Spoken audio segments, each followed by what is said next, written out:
Mga ka-artful, step-by-step tutorial tayo ng paggawa ng tutu dress. Ang materials na gagamitin natin, crochet at tulle. Yung pinaka-center na yan, ilalagay sa likod. Yan ang magiging starting natin sa paggawa.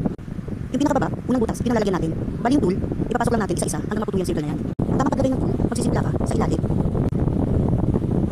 Ilalagay mo siya sa butas at saka mo siya bubunin ng mahigpit para hindi magkalas. Kung napapansin nyo, yung tulle, nakataas, yan ang tamang paglagay. Simula sa taas, magkakaroon ka ng kaunting butas sa ilalim at doon mo ilulusot yung tulle. Saka mo ibubuhol ng mahigpit para hindi magkakalas. Simula dyan, hanggang paikot, lalagyan mo.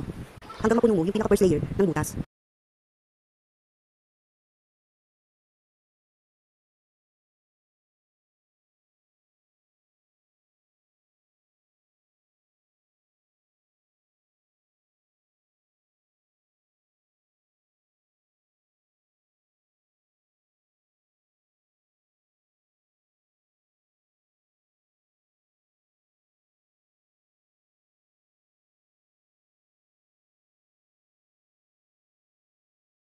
Kailangan natin masinsin ang pagkakalagay ng tulle dahil gagawa pa ng second layer sa susunod na butas sa ibabaw ng unang first layer ng butas.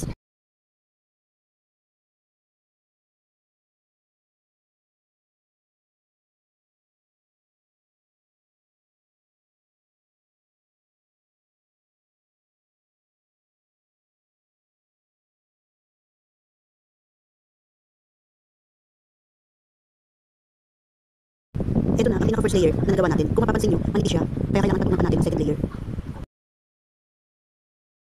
Sa paggawa ng second layer, same lang din.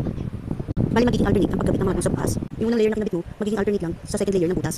Pag natapos na lahat ng pagkakagawa, pwede mo nang ibuhol yung pinakadulo. Yun yung magsisilbing design ng tulle.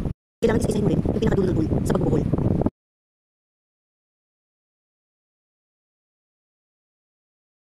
Madali lang siyang gawin at easy materials use.